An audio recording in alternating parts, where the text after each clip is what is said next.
And I'm absolutely delighted to be able to introduce today's speaker, Catherine Gallagher, who is the Emerita Eggers Professor of English Literature. She has been a faculty member, a woman faculty member, well qualified to talk about the talk that she's going to do today, since she's been teaching since 1980 here at Berkeley. But you may not know that she has even deeper Cal roots. She was an undergraduate here at Berkeley, and she was a graduate student here at Berkeley. So, you know, she's been here a long time, and blood must really be running blue and gold for sure. She is an incredibly distinguished professor and has written a number of books that I recommend highly. One of them, in the 90s, and called Nobody's Story, and it won the Modern Language Association's award, Outstanding Book Prize, because it was the first time they had given a prize to a book on women writers. So Kathy has an important first there. And I might also mention her most recent book, Telling It Like It Wasn't, The Counterfactual Imagination in History and Literature. Sort of imagining what would the world be like if Hitler had won, if the South had won the Civil War, etc. And it won the Jack Barzun Prize for the year's Best Book in Cultural History. So Kathy is an amazing, amazing colleague and professor that we admire deeply. And she is incredibly well qualified to be the co-leader of the 150 Years of Women on the Berkeley Campus History Project. And that is what she's going to be talking about today. So Kathy, the stage is all yours. Just wear your mask and come over here. Thanks so much, Christina. I want to say how much I also was inspired by the project that you and Paula Fass are doing, making tapes of the memoirs of the people who arrived in the 1970s and before. And I also just want to say thank you to the Women's Faculty Club and to everybody who's participated in this 150W project that we have. A lot of it is going to have been suggested by the work that people have done in individual departments, which you can view if you go to our 150W website and click on the 150W pages that now a couple of dozen of different departments have sent in to us. So today I want to talk about the rise and decline of the first wave of women faculty. In the spring of 1969, statistics professor Elizabeth Scott confirmed what many faculty women on the Berkeley campus already suspected, that they were a, quote, vanishing species. Scott's research showed that the female percentage of the Senate faculty had peaked in 1938-9, plateaued for a short time during the war, and had then steadily decreased until it reached its 1968-9 low of 3.5%. This afternoon, I want to describe some of the reasons for the rise of women faculty from 0 in 1900 to almost 10% in 1930. The little graph that you have up here is a visualization of the rise and fall of the female percentage of faculty in those days. It is using a slightly different statistical base, so it doesn't go all the way down to 3.5. But Elizabeth Scott was talking about Senate faculty, so that's the difference between this chart that you're seeing and what she says. Statistics were publicized by their inclusion in the Academic Senate's report from the Ad Hoc Committee on the Status of Women, which was produced in 1970. And I'm going to come back later in this talk to that report and its own analysis of the causes of the decline, but I'll begin by trying to get a view of the rising and falling percentages by looking at both the rise and the fall. That is, I'm not going to look just at a rise and then at a fall, but I'm going to try to think about them together. By looking at the rise and the fall, I hope we can get a sense of the interdependence of those two motions. The relation of rise and fall was not simply a matter of progress followed by reactionary retreat, or backlash of some kind. It would, in fact, be fairer to say that the rationales and programs under which women faculty were first recruited later became liabilities. So I'll be stressing some of the continuities between the upward and downward motions, and I'll especially be looking at the persistence of professionalization, which in the early period encouraged women's hiring, and in the later period, that is in the decline period, tended to discourage it. So to get a view of both sides of the wave, I'd like to concentrate on 3 clusters of female faculty about whom we have considerable historical information. And I've chosen these clusters in order to focus the discussion, and also because they comprise much of the leadership of the first wave of women faculty. To set the stage, let's see now, how am I going to advance this? To set the stage, I'll start this history before there were any bona fide women on the faculty. I am trying to advance my slide. Here we go. Have you got that new one? Yes. You don't have a new slide up? Yes, Mary Ritter. Yeah, you do. Okay, great.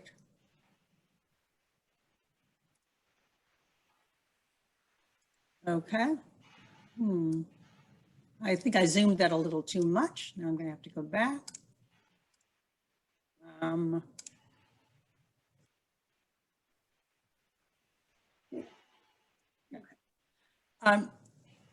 So I want to start this story before there were any actual faculty women at Berkeley in 1900. According to the course list for that year, only 2 women were involved in teaching, an assistant in astronomy and Dr. Mary Bennett Ritter, who was initially the women's medical examiner and had lately begun teaching something called physical culture. Sometimes it was called physical culture, sometimes it was called hygiene.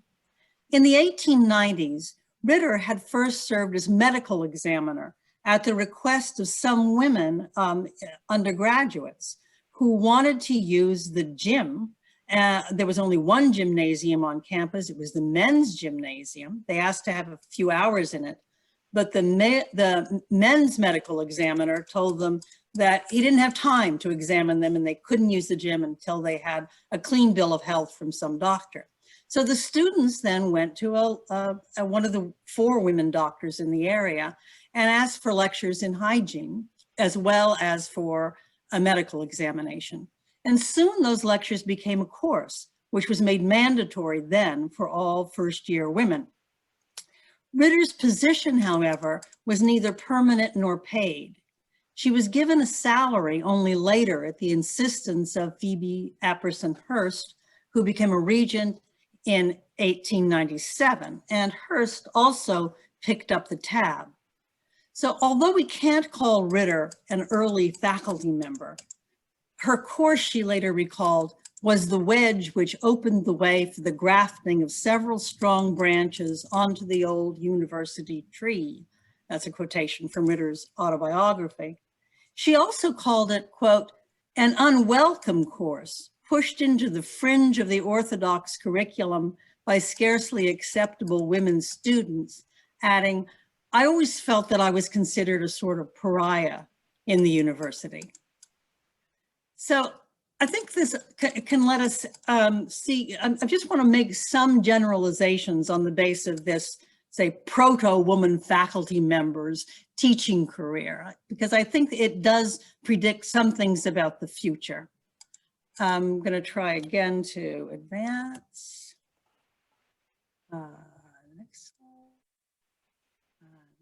slide. Okay. I want to make a few remarks about typical characteristics of first wave faculty fields. First, the course she teaches is outside the normal curriculum. It's in the fringes, as she puts it, of the old Orthodox academy. And we'll see that many early women faculty, even when trained in quite traditional fields, end up end up needing to invent new ones in order to advance their own careers. Consequently, they have a kind of consequently their fields are not easy to place in academic homes, and they have a kind of lack of secure academic footing, which makes it hard to sustain the numerical growth of the faculty. So you can see we're already at the beginning of the project, there's a certain kind of insecurity built into it. I want to get up next slide. The new fields also invented by women are also often connected to women's traditional occupations. We'll see this characteristic often repeated. The fields invented by women also concern the traditional provinces of women's expert knowledge. You can see this even in Ritter's family background. Her mother was a self-taught nurse and midwife, and Ritter's role in the community was a kind of professionalization of that traditional female job. So that's the second thing we're going to be seeing.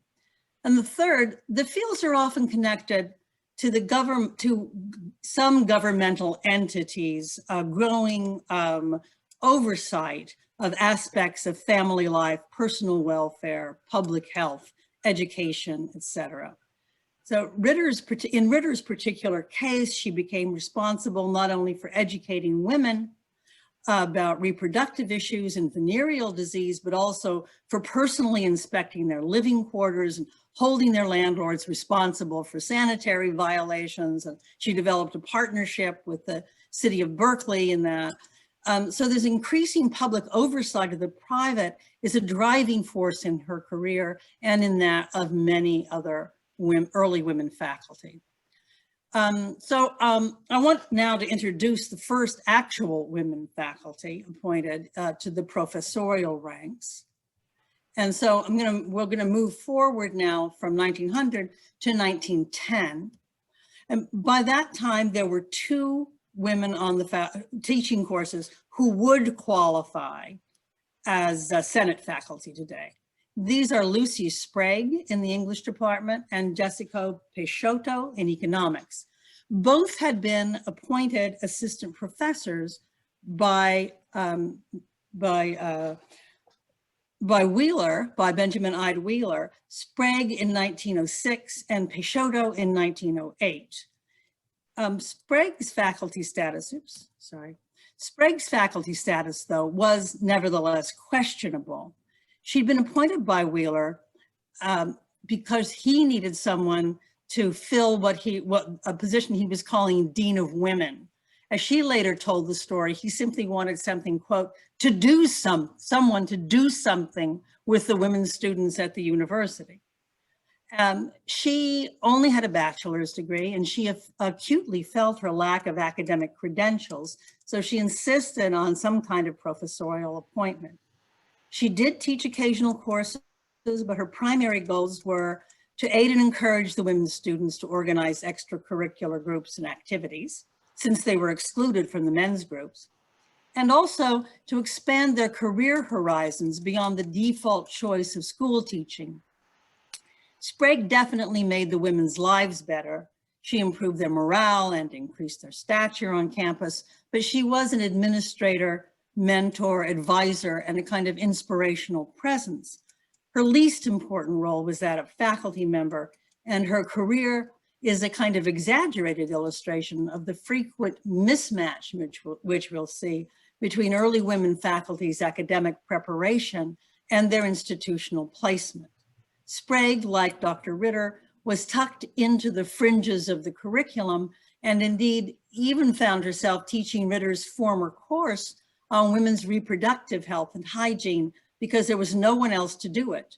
In her memoir, she recalled, quote, "Of all the queer things I was called upon to become at Berkeley at the age of 27, I think being a specialist on sex disease was the queerest," unquote. So despite the fact that Sprague was the first to get the title of assistant professor, it seems fair to say that Jessica Peixoto was actually the first woman who was hired deliberately for her academic credentials to serve on the faculty during the first 40 years of the university's existence. So you can see how much this project of getting women on the faculty lags behind the entry of women students into the university. Peixoto was the daughter of a prominent San Francisco Jewish family who came late into her academic career due to her father's resistance to university training for women. By the time she received her PhD, she was nearly 40. And her age and family background probably increased her acceptability as a faculty member. A social connection to Phoebe Hearst also increased her acceptability. I think it inclined Wheeler toward appointing her simply because of that connection to his good friend Phoebe Hearst. He seemed, however, to view her academic work, which concentrated on issues of poverty, labor, and family and child welfare, as an extension of her private charitable role. Indeed, he described it in a report to the Regents as, quote, the field of constructive and preventive philanthropy, unquote. So in Peixoto's case, we again see the evolution of a traditional female role into an academic career, that role being the role of philanthropy. Peixoto played a leading role in enabling the arrival of other women faculty in the 1910s, 10s and 20s. And in fact, probably no individual played a bigger role in the rise of the first wave. I'm going to concentrate on 3 different programs where women predominated. And she helped facilitate each one of those programs. I hope that's visible to you all. They were the program in social economy inside the economics department and the 2 branches of home economics, household science, and household arts. So this slide shows the names of most of the tenured faculty associated with those programs, going up into the 30s. Peixoto invented the field of social economy, and she made it into a highly productive program within the economics department. She sought out and appointed women who had worked in social welfare agencies as assistants and as lecturers. Lucy Stebbins, who would become the Dean of Women after Lucy Sprague's resignation in 1912, was one of the women recruited to work in social economy. Peixoto's many assistants taught courses and graded papers, and some of them used the opportunity to finish master's degrees and doctorates. And this was unusual because most faculty members would not work with female assistants in economics. Peixoto also supported women who were postdoctoral scholars from other universities and wanted to collaborate on larger research projects. In short, she built a women-centered program even when she was the sole faculty member. And in time, she was able to hire young women like Barbara Knockfried Armstrong. I'll give you,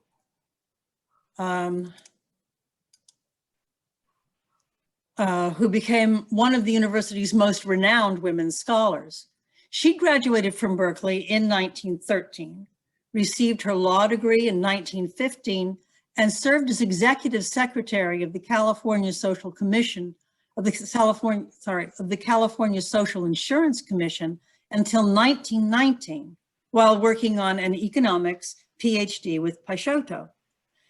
She was hired in social economics in 1919 and then given a joint appointment in economics and law. And she was the first woman to have a faculty appointment at a major law school in America.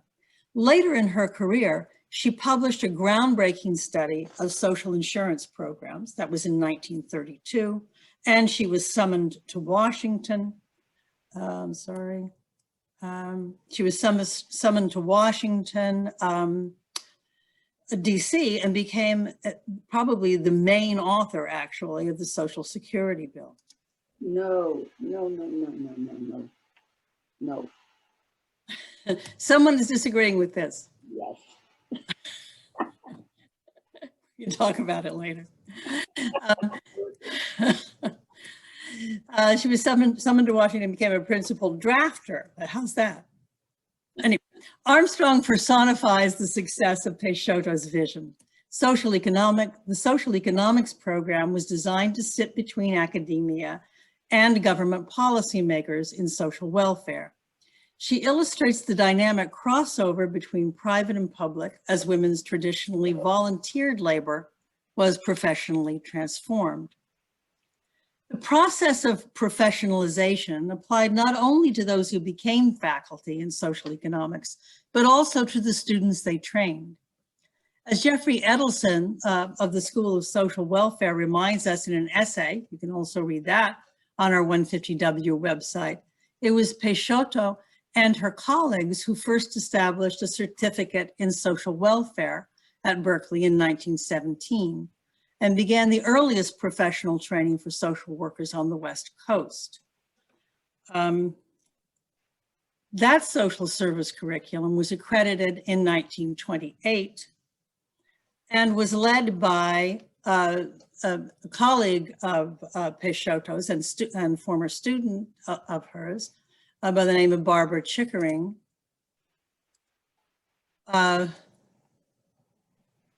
Until she left the university also in 1939 to become the director of the California State Department of Social Welfare. So Chickering's career, like those of many other women, eventually led away from academia and into public service.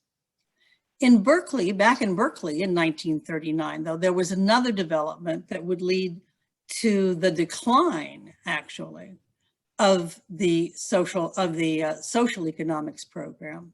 And that was the formation of a department of social welfare led by a male faculty member, Harry Cassidy. In 1944, that department was made into the School of Social Welfare. And we can certainly see this as a success for the programmatic goals of Peixoto and her colleagues.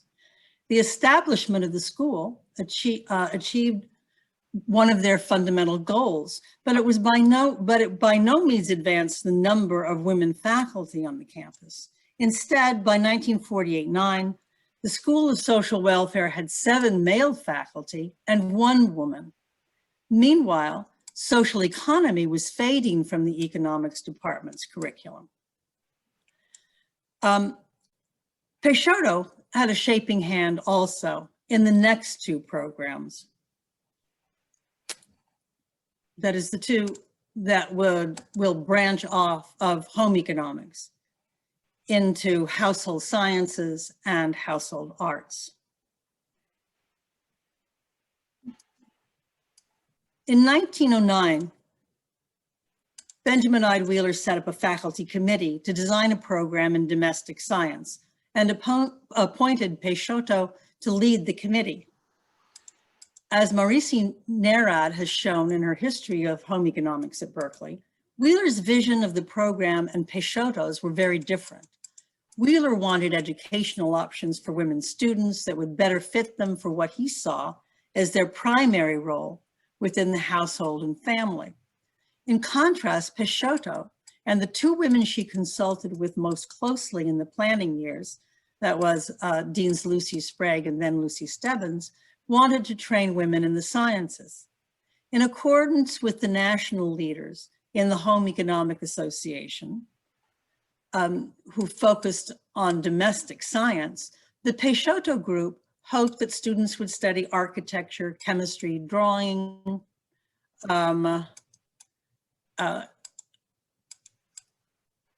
learn about human nutrition.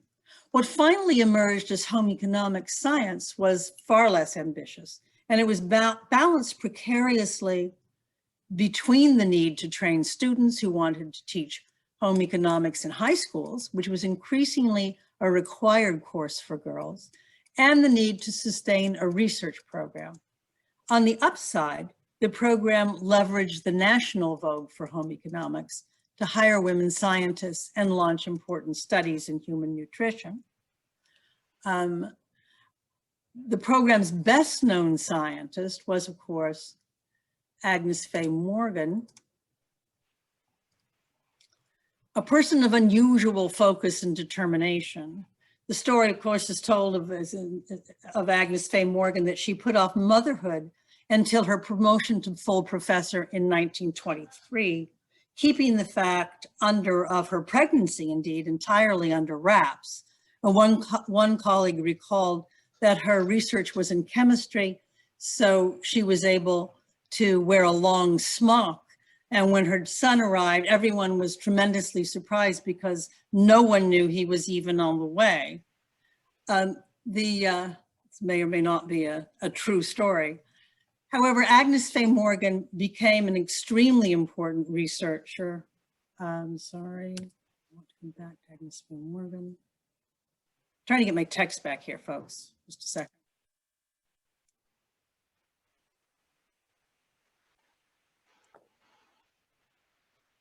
Morgan made significant gains in understanding the biochemistry of vitamins and the nutritional value of foods while shaping the entire department.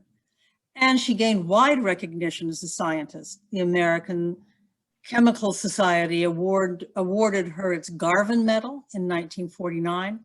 The Berkeley Academic Senate chose her to be the first woman faculty research lecturer in 1951. And in 1962, after her Department of Home Economic Science was renamed the Department of Nutritional Sciences, something that she had pushed for many years. The building housing it was renamed Alice Faye Morgan Hall. On the downside of all this, the faculty in what NARAD dubbed the academic kitchen struggled constantly for space, resources, academic legitimacy, and recognition of their scientific accomplishments. Morgan's research was repeatedly thwarted by lack of money and inadequate facilities, and there was little left over for the projects of more junior faculty. Consequently, even though the department had the largest group of women faculty in the university, it could not often nurture new scientific talent. To gain prestige and make it easier to win competitive grants, Morgan campaigned for the name change to nutrition. Her requests, though, were denied until a male chairman, George Briggs, who explained to Chancellor Strong in 1961 that home economics was an embarrassing name, was finally able to make the name change. So in 1960, the Department of Home Economic Science had 10 female faculty and 2 male. By 1964, the Department of Nutritional Sciences, which was its descendant, had 9 men and 4 women. The rise and decline of the number of women in the unit are, from this perspective, different stages of professionalization. Under Agnes Faye Morgan, nutritional science became a field of more general interest, and therefore it lost its low status and its gendered association with the kitchen and attracted a higher prestige male faculty. Well, you can see many of the same dynamics played out in the program that began as home economics art or household art, although the cultural side of that specialty changed the terms a bit. The first faculty member in this program lasted very little time. Mary Ritter was a textile expert, but she quit because she suspected that President Wheeler was not really interested in hiring women with serious research interests. The next 2 women hired in the field were given Senate faculty appointments despite their lack of postgraduate academic credentials. Mary Patterson, hired in 1916, and Hope Gladding, hired in 1921, were both trained in fine arts and design schools, so their program was closer to the occupational training side of the spectrum than to the academic side. Moreover, Its growth languished in comparison to its more high-powered academic sister department, home economics.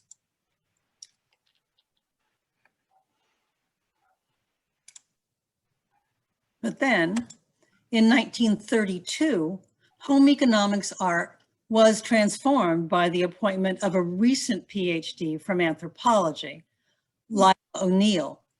She gave the new program a new specialty in weaving generally, both textiles and basketry, what later came to be called fiber art. O'Neill was 40 when she arrived in the anthropology department at Berkeley in 1926 to work with Kroeber. And she had already been teaching household art at various high schools and colleges since 1913, specializing in textiles, fibers, processes for manufacture, and dye analysis. Kroeber, who'd just returned from field work in Peru, needed a textile expert and found O'Neill to be outstandingly superior to all the others he'd worked with, partly because she was such an adept weaver herself. When she set out to do field work for her own dissertation, she adopted Franz Boas's ethno-aesthetic approach, investigating what she called the artist weaver's subjective attitudes to determine individual reactions to craft aspects, unquote. She wanted to know the mind of the individual artist regarding the work, and also how other artists were responding to it. O'Neill showed her weaver informants, all of whom worked in the Klamath River region, photographs of baskets from the Anthropology Museum primarily. Here she is with one of her Klamath River weavers, and asked them to tell her what was salient about the objects from their point of view as artists. And also to discuss singular variations in their use of materials and motifs, that is to tell her what was in the mind of the artists who made them. Her emphasis on individual expressiveness was part of a movement to recategorize such objects, which were previously mainly ethnographic examples from different cultural groups, to recategorize those as artworks by specific creators.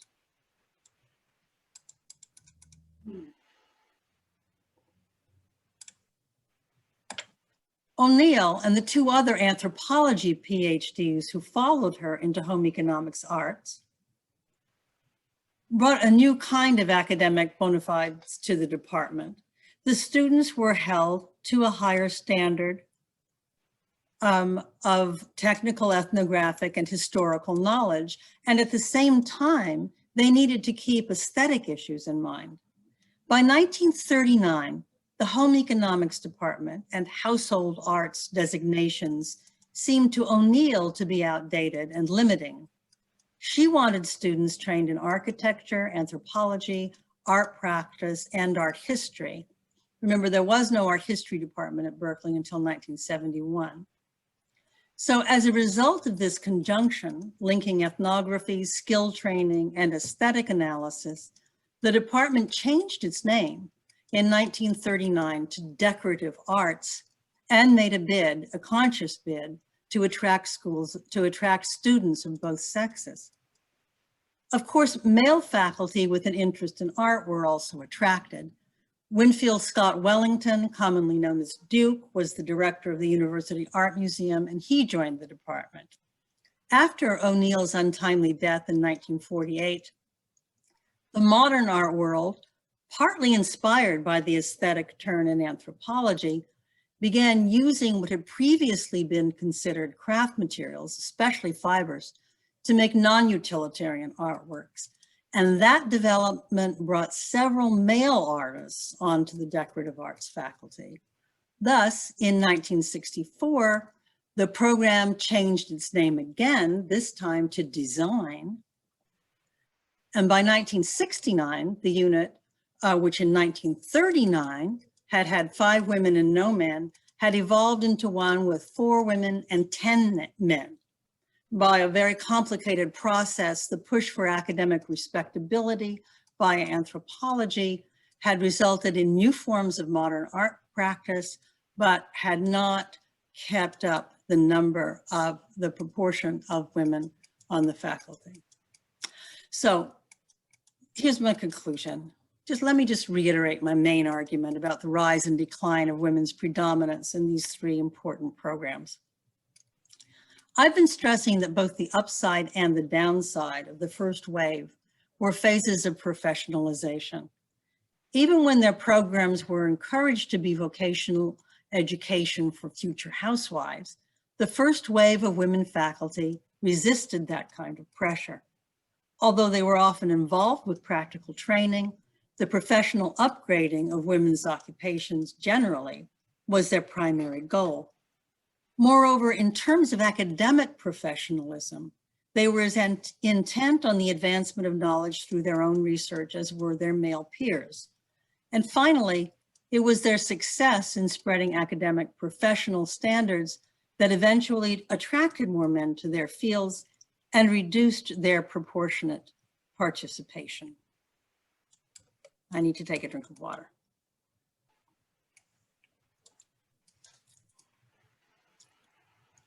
Well, I'm now going to leave my focus on those three specific programs and move to the subject of the decline of women's share of the faculty in the university more broadly. After its peak in the late 30s, and here the 1970 Senate report on the status of academic women is going to be my guide. The shrinkage of the share of women on the faculty resulted from a combination of the degendering of their fields, which we've just been tracing, and the failure to hire women in other more traditional academic fields between 1939 and 1969. And I want to stress again that the decline wasn't in the total number of women, but in their percentage of the entire faculty. According to the Senate report's table of the distribution of active faculty, the overall number of women did not change much really during the 3 decades. It stayed at around 45 individuals. What changed was the total size of the faculty, which grew from 483 in 1938-9 to 1,237 in 1968-9. It was a university-wide disproportion in hiring during those 30 years of institutional growth that made the difference. And the disproportion is often explained by pointing to the general post-war domestic pressure on women to marry early, have more children, and stay at home while their children were young, at least. So if they chose to work in education at all, they should choose primary or secondary teaching, where it would be easier to withdraw from and re-enter the labor market. Women were also told that to make room for World War II veterans in higher education and in the job market. And they often seem to have accepted that prevailing opinion that they should choose between having careers and having families. Hence, there was a relative decrease, we're told, in women's academic career aspirations. And I certainly don't want to play down the role of such an epochal shift today, but I also want to point to policies of the university that maintained that sense of a conflict between family and career, discouraging departments from hiring women. The Academic Senate Ad Hoc Committee's report, with which I started, gives plenty of evidence that departments avoided hiring women because they assumed they'd quit after having children. That was the #1 reason for the plummeting share of women on the faculty. And the committee recommended a slew of new hiring procedures to counteract that prejudice. They also recommended a number of adjustments, which we might now call family-friendly, to make it easier to juggle the demands of family and career, like maternity leave, childcare centers, and time off the tenure clock for family duties. The very first thing on their list of university policy changes, though, was the repeal of the nepotism rule, perhaps more properly stated, the repeal of the anti-nepotism rule.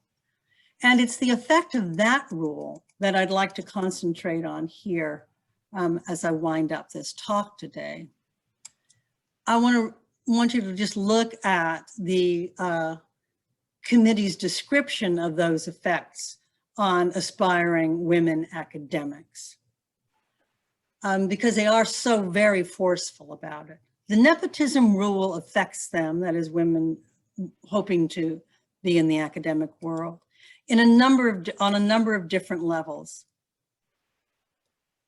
It complicates the granting of teaching assistantships to husband and wife in the same department, although many graduate students meet and marry while training and might well pursue joint or parallel careers to the benefit of the university and their disciplines.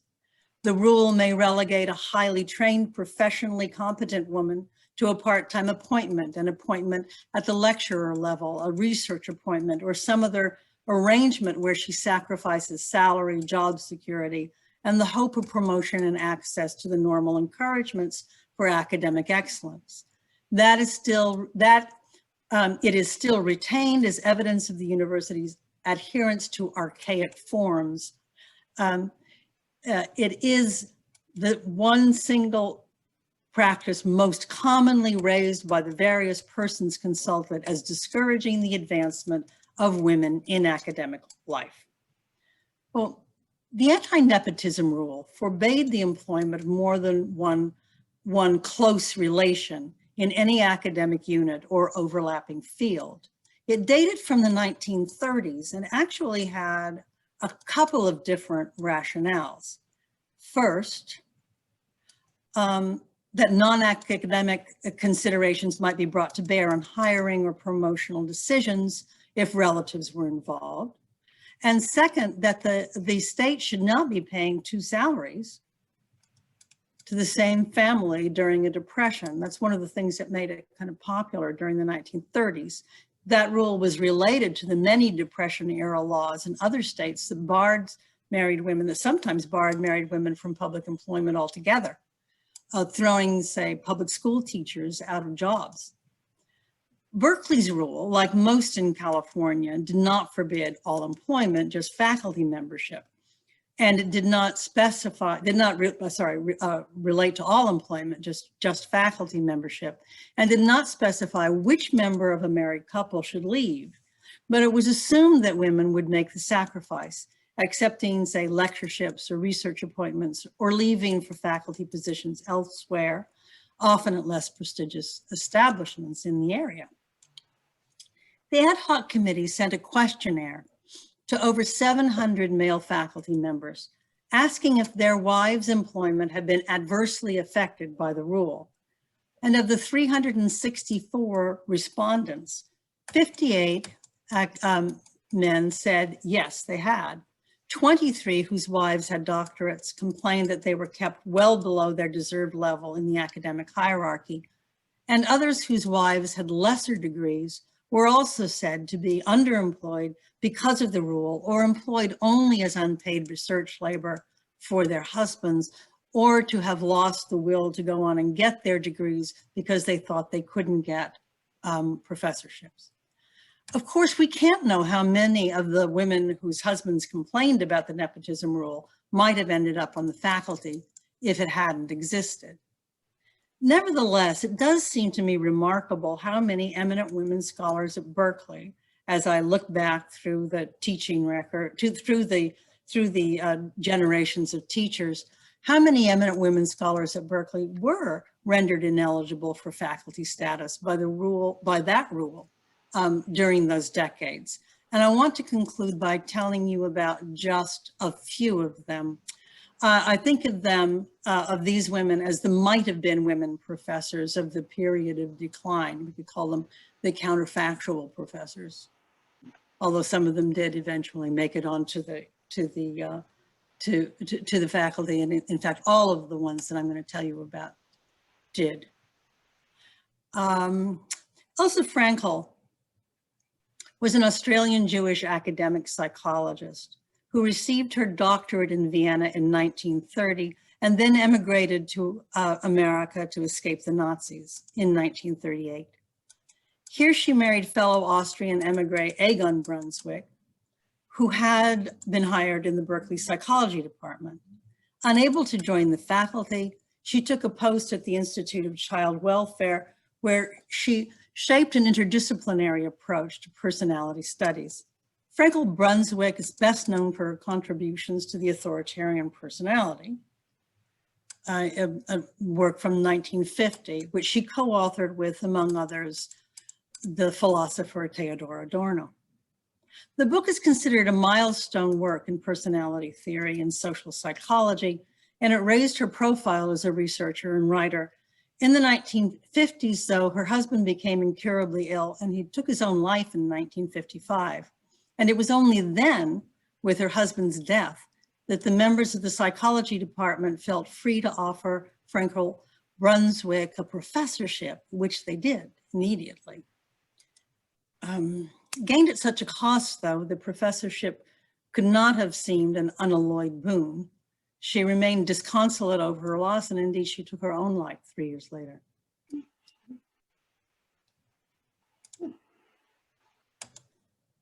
Catherine Bauer also arrived in Berkeley in 1940. She was invited to be a visiting lecturer on the strength of her 1934 book, Modern Housing, a classic in the field, which had led her to become the primary author of the US Housing Act of 1937. I hope I don't have that wrong too. But she was both immensely knowledgeable about public housing and a passionate advocate for it. At Berkeley, she met William Worcester, a San Francisco architect and designer of UC's Stern Hall. She later became a lecturer in the Department of Architecture, and she convinced her husband that city planning and public housing should be integrated with architecture into a new interdisciplinary program at Berkeley. Together, the couple worked to create UC Berkeley's College of Environmental Design, which was inspired by a program at MIT, but only William was given a regular faculty appointment. Catherine Bauer Worcester continued as a part-time lecturer, mainly in city and regional planning, until her husband retired due to illness in 1963. In 1963-64, just after his retirement, she was voted a full professor, but held the appointment for only 1 year, dying in an accident in a fall in 1964.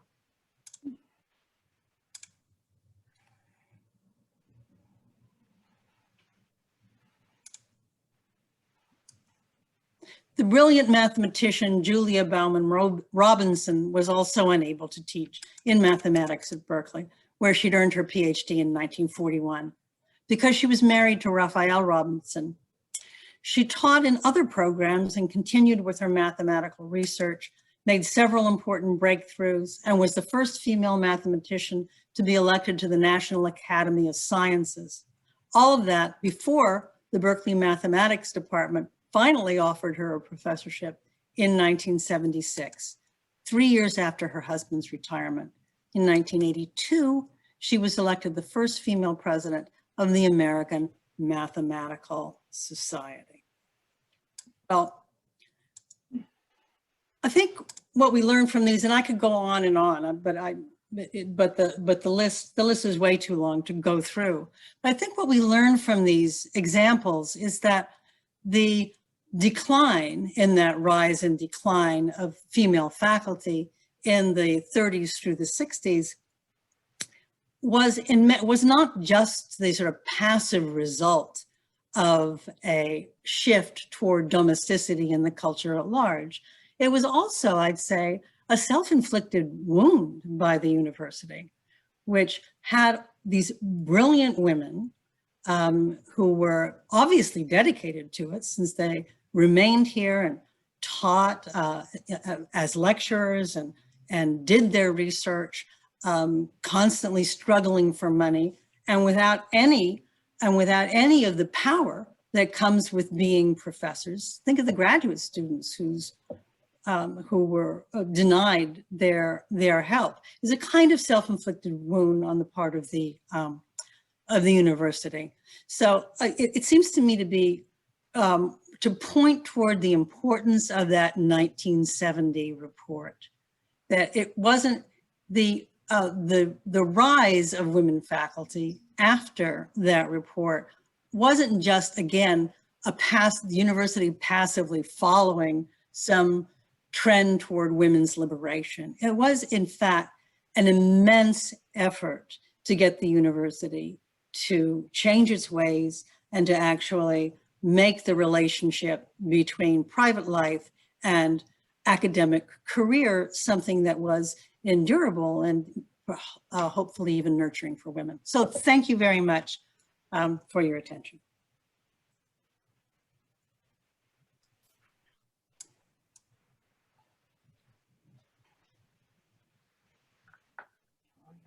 See who's here.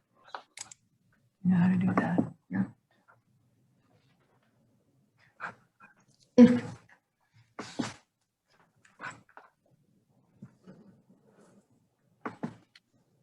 You should. Kathy, can I ask you a question? It's Paula Fass. Can I ask you a question? Sure. I mean, I found, well, the whole talk wonderful, but especially that part about all these women on campus, all these remarkably talented women, unable to get regular professorships because their husbands were on the faculty.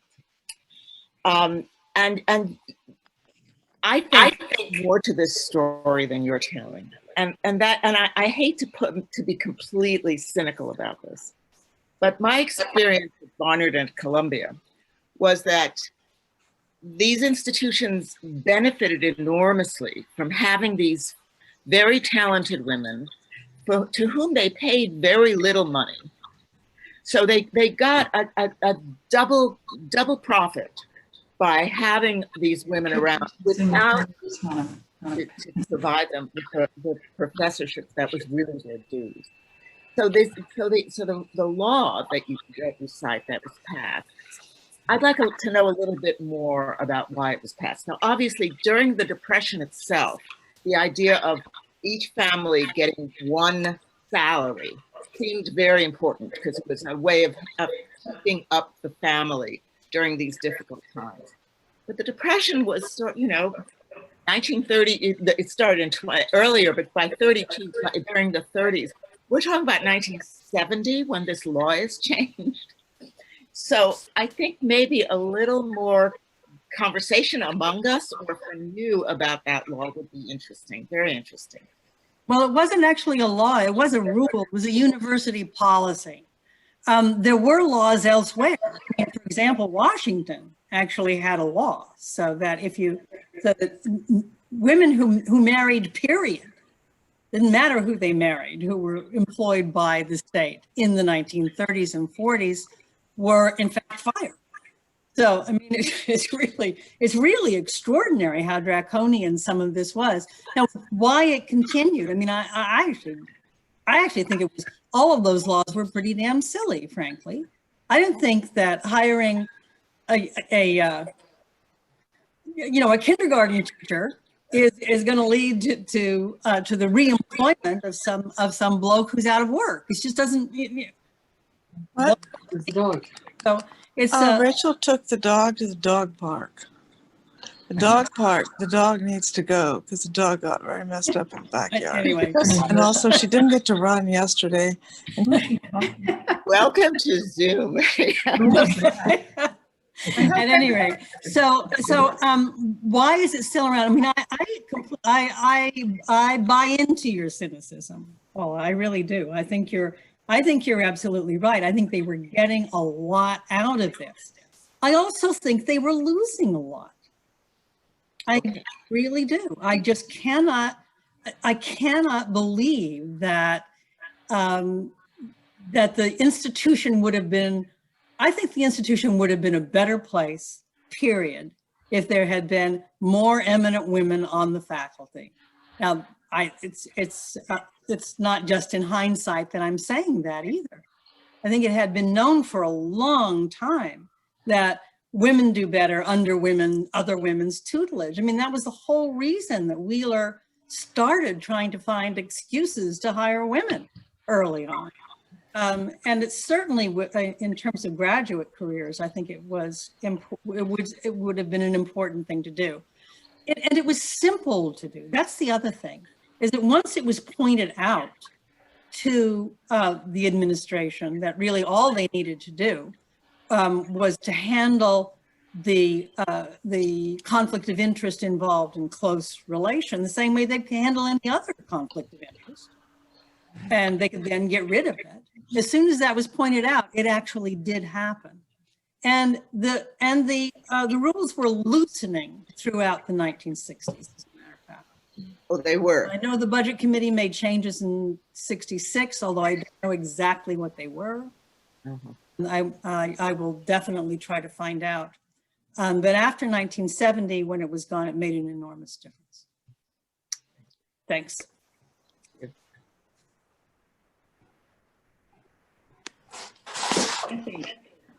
Rona Weinstein, hi. That was a wonderful talk, and it's fascinating to see how these programs morphed into different programs and to see the differing ratio of women. And, you know, the problem continues. Psychology has become feminized over the field. So these problems persist. The culture is such that even though we fixed some things, we've not fixed other things. In terms of the women who, what was the term you used? They were overlooked, but you had another phrase for them, the very talented women who didn't make it into faculty positions. What did you call them again? I call them the would have been professors. But I think they call it, when the university started trying to protect itself, when they were under pressure from the federal government on this score. I'm sure you all know that in the 1970s, the women's faculty group asked the Health, Education, and Welfare to investigate the university. And so the university was under investigation for this. And the university insisted that it was not discriminating against women. The problem was that word discrimination, but admitted that it was underutilized. Underutilizing, yeah. Underutilizing was their term of art.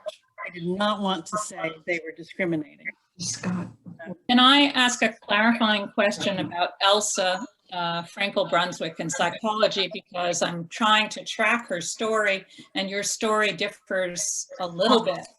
So were you able to go into the records? From what I have found written up about her, she never assumed the professorship in psychology. She committed suicide before it was to come into play. And what I don't know is whether the university ever acted on that opinion. That's interesting because, yeah, I wasn't able to get in to see that. I mean, it's definitely true that she's offered it and she commits suicide.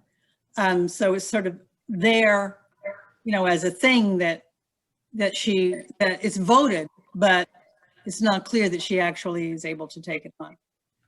So are there records that we can access in some way? So the department voted for her, but it was some time after Egon's suicide himself. So how does one access that information to get at the story? Yeah, I really don't know. I mean, I think that we should be able to just see whether, how does that work? If the department simply voted for it, and then she committed whatever change without ever signing anything to change her own status, then I suppose it wouldn't count. Right, that's what I'm trying to verify. Yeah, right. Thank you. Okay, so they're more simultaneous than one happening directly after the other. Kathy, this is not a question about this, but could we ask everybody to mute themselves? There are a lot of little mini conversations going on and not everybody's muted. And I'm glad the dog is getting taken to the park, but I think there's a couple people who are still unmuted. Thanks. I think I see some mutes go up, but anyway, it's good to have a conversation here. I wanted to make a comment about Berkeley and the disappointment in their progress with women, and particularly in the beginning, when you see the example of Stanford across the bay. And Stanford's situation was so different because David Starr Jordan made a point of recruiting women scholars. And before the turn of the century, in Stanford, only being founded in 1891, had over a dozen women in significant fields. You know, they had some of whom went on to full professor. But if Mary Bennett Ritter was the only faculty member, female faculty member before the turn of the century at Berkeley, and then you see the example at Stanford, you see the importance to women of men being able to hold the door open for them before they can even get in. And the disappointment that there wasn't anyone at Berkeley who really did that. And women had to kind of claw their way in, sometimes just through their husbands. And that's it's very discouraging. Yeah, I mean, I think Stanford. There's several things to be said about Stanford and women. I mean, they definitely did have more early faculty members. If you look at there, I have a comparison chart, but it'll take me too long to find it and then share it with you. That evens out actually pretty soon. And of course, the other thing about Stanford is that when both schools reach in 1896 or something like that, by the turn of the century, about 40% women. Stanford, of course, puts a cap on the student numbers. On the student numbers. So that I think also, that makes a difference in terms of sort of the gendered aspects of the school. You're definitely right about more early faculty members, but that's not a sustained tendency at Stanford. And Stanford is down to exactly the same level that Berkeley is down to in 1968. It's right. Because even the schools that start much higher, like UCLA or USC, both of which were normal schools to begin with, so they had big women's faculty to begin with, all of them sink in the 50s and 60s. All of them sank down to their lowest point. So that's the lowest point for everybody. It is, yeah.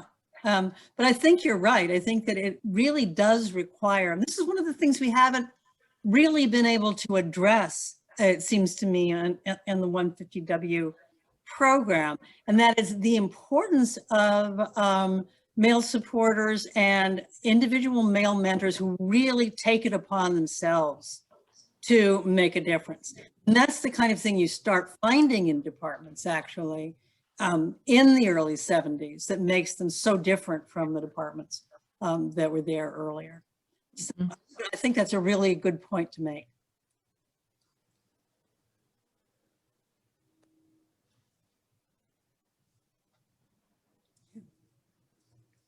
Unmute yourself, Bonnie. Unmute yourself. You're still muted. We can't hear you. Okay. Got it. Yeah. Thank you so much. This was very, very interesting. I remember early on you said that the very first person who was the medical examiner, she was made the medical examiner at the insistence of the women undergraduates.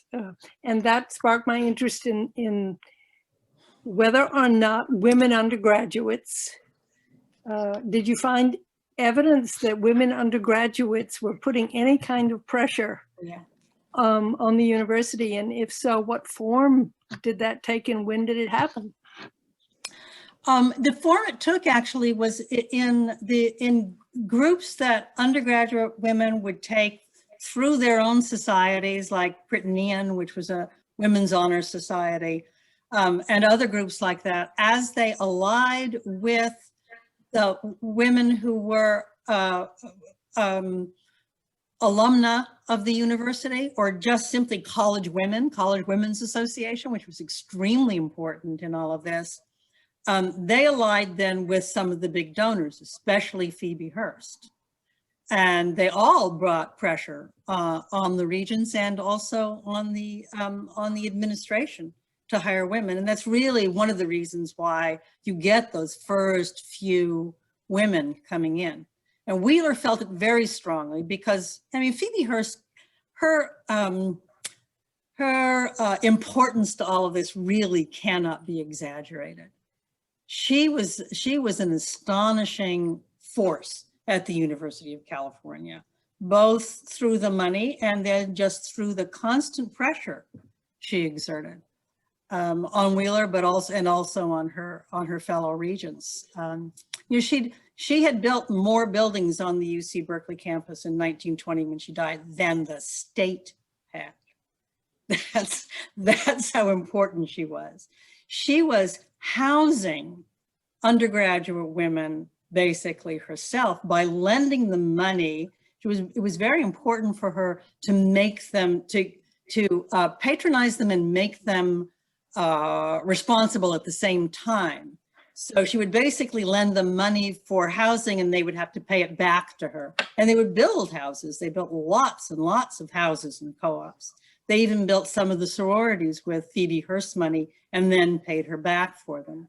She and Mary Ritter, again, with the help of the women undergraduate leadership, got together and started a big charity in Berkeley, where they collected money, which they lent to female students for living purposes. Lots of Berkeley women undergraduates were poor. They really were putting themselves through school. Some of them were living, you know, basically in basements and garrets and doing the housework in other people's houses. There were no dorms, remember? It's always shocking to people from outside of California to realize that the University of California gave you a free education, but you had to pay for everything else, everything else.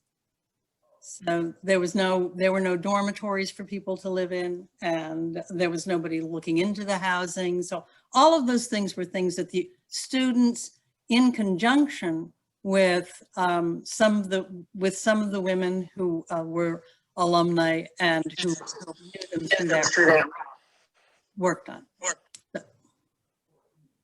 on. Kathy, it's Wendy Martin. I don't know if you can hear me, but I can hear you, Wendy. I was an undergraduate at Berkeley from 59 to 62, and I can remember the climate for women, if you wanted to be a serious academic, was not at all encouraging. I recall going to Gordon Mackenzie's office in 1960 and telling him that I was very interested in getting a PhD. And he said, well, no, academia is not for women. You know, it's not friendly to women. And that was generally the attitude, it seemed to me, of the male faculty. At that time, there was Josephine Miles and Barbara Garlitz, and were the only two women in the English department. I don't know, you know, and then I went off to graduate school at Davis because they were starting a new American Studies, American Literature program. They really just wanted women. They didn't care. I mean, students, they didn't care if they were women or whatever. But that was simply because they were trying to build a program. If they hadn't been, you know, in that mode, they wouldn't have probably welcomed women in the same way.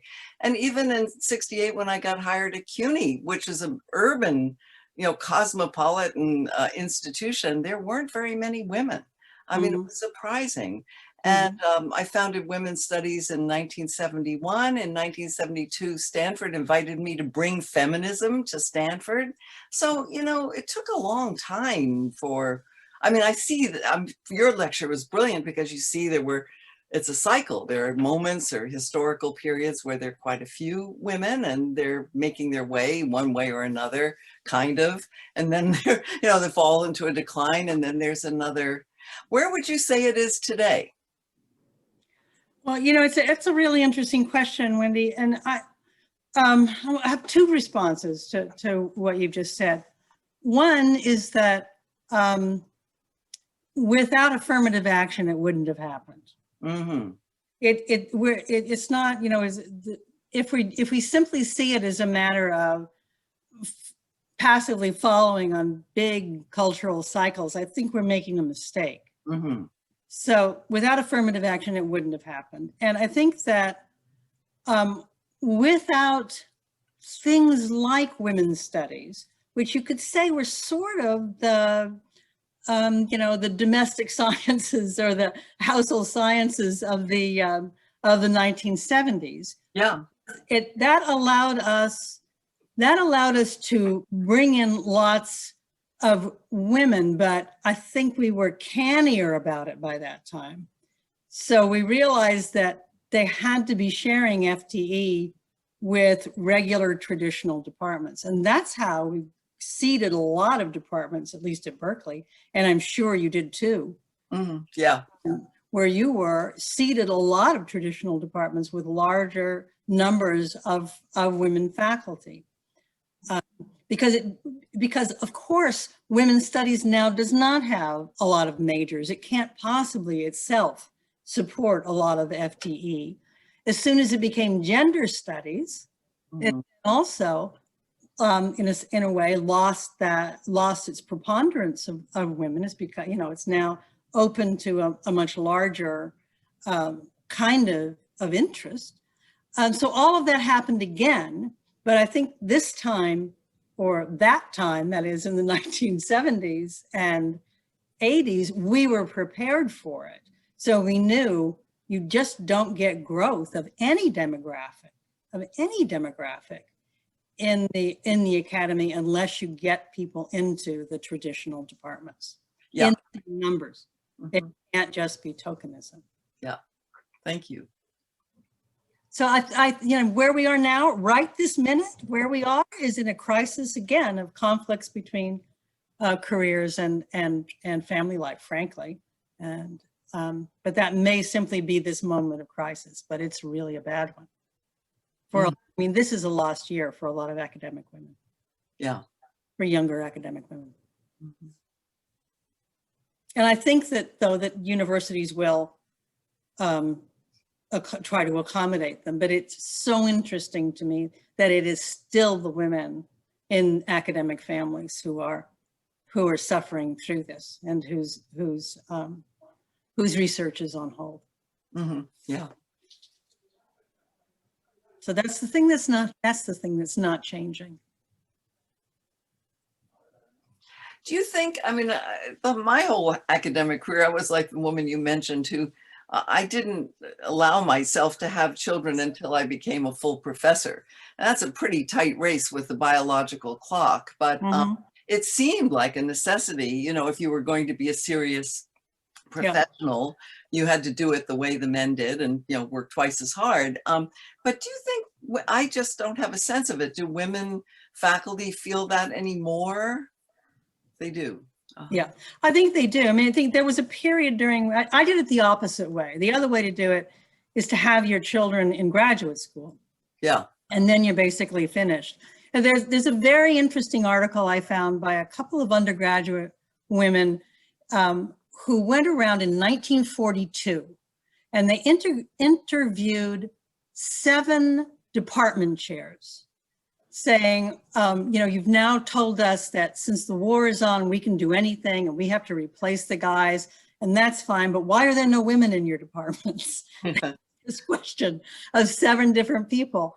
And they what they learned was that all of them said, we can't hire women because we think they're going to go away, that they get married and go away. And so they would say things like, well, what about Barbara Armstrong?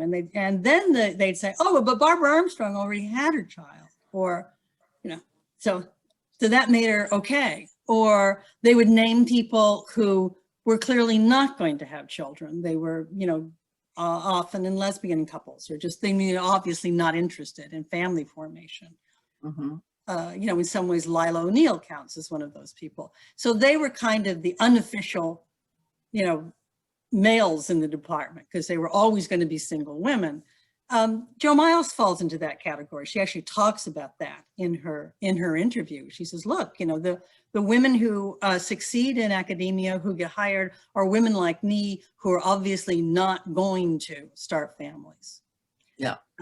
So that was one thing they said. And the other thing they said, if you're going to start a family, make sure you do it before. Make sure your family is there at the time you apply. And that also I thought was kind of canny. Yeah. No one ever said that to me, but I wish they had.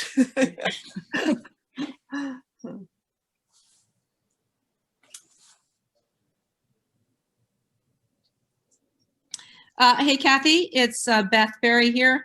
Hi, Beth. Hi. So a few of these threads, and particularly addressing the boons that came to Berkeley through not employing women on the faculty.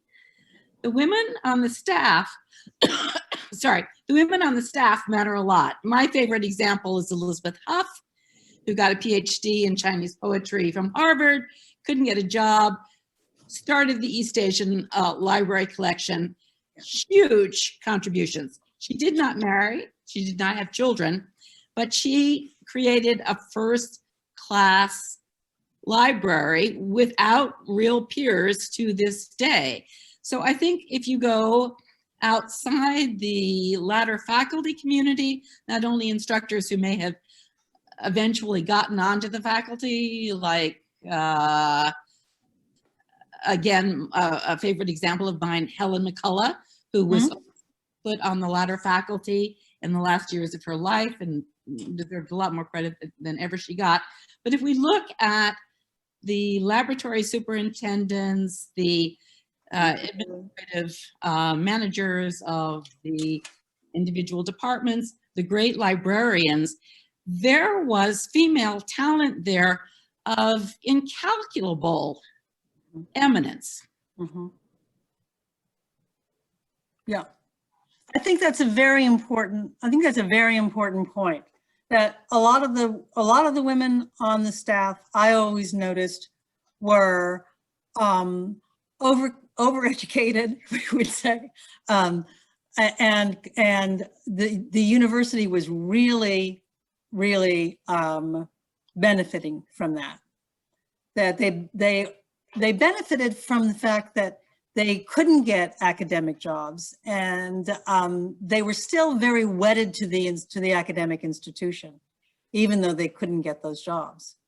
So I think you're perfect. I think you're right. I mean, I think it goes along with Paula's idea that this, you know, that they were just benefiting from this, and that's basically why they were maintaining the kinds of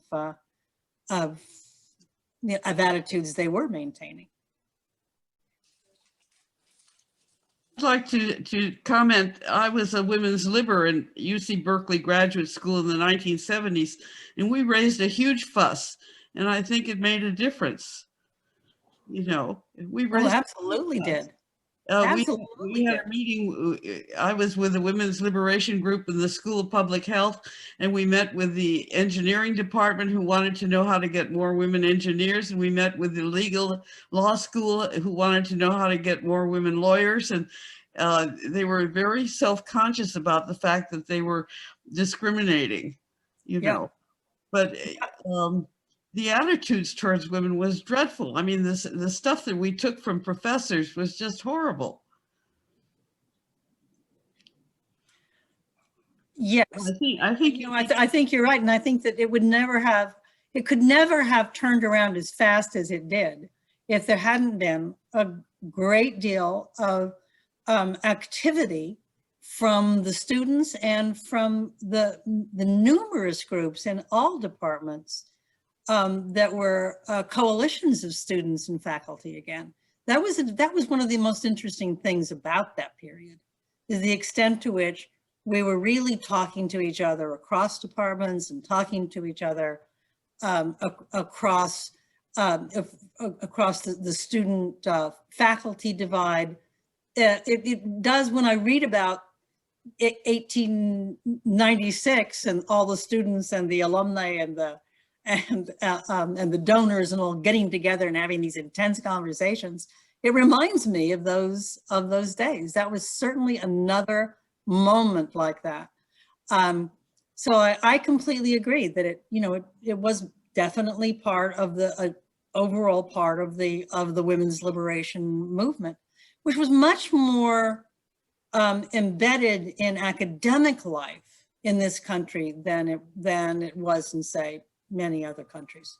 It was really an academic movement in the United States. So I think that's where you first saw the big changes. One of the worst departments at Berkeley was the sociology department. And I had friends there who were graduate students forever, women who were never permitted to leave their graduate status. And when you walked into the sociology department, the secretaries were dressed in leather and smoking cigars in protest.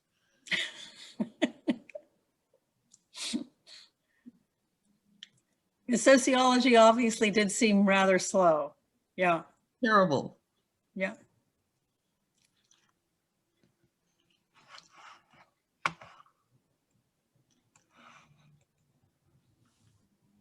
But we made a difference. Yes, I think we did make a difference. I think we did. I think there's no doubt about that. I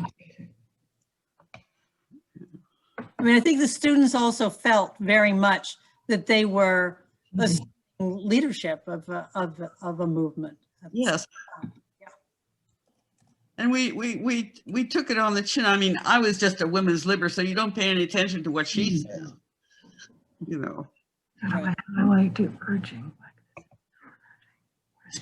Okay, taking it on the chin. Backspace where? Not been part of the conversation until the last few moments, but the punishment inflicted on us, those still alive to tell it, and the punishment inflicted upon our mothers, pretty immense. In every way, not just micro assaults and insults, but a punishment all the way up from the minuscule to the major, major, major. This has not been a campus full of warm, cuddly welcome.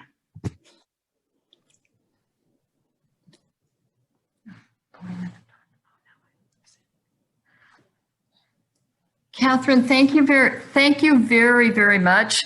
This is obviously a conversation that could go on, and it is going to go on. We have things scheduled for the spring when we will start looking at that 1970-68 infamous academic Senate book.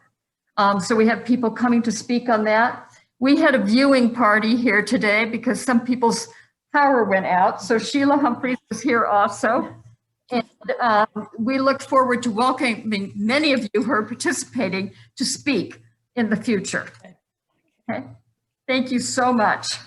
Thank you, Mary. Thanks so much for arranging this. Thanks, Kathy. This Conversation. I really appreciate it. Yeah. Okay. Are there any other questions that we missed, or? I think we're good. Okay. Thank you all for coming. Uh-oh. Tina, did you say? Tina, can you unmute? I did. I just wanted to say thanks to you and to the club for doing this. And of course, thanks to Kathy. It was terrific. Yes, it was wonderful. Really wonderful. Thank you so much. And thanks to Tina for supporting it. Yes. She has been our inspiration from the beginning of the live series. So we're very happy it can continue in her name. I love programs like this. Yes. Obviously needed, and a chance for everybody to get together and talk on these things. Great. Yeah. So I'm off. Okay. Okay. I'll take us all out. Okay. Bye.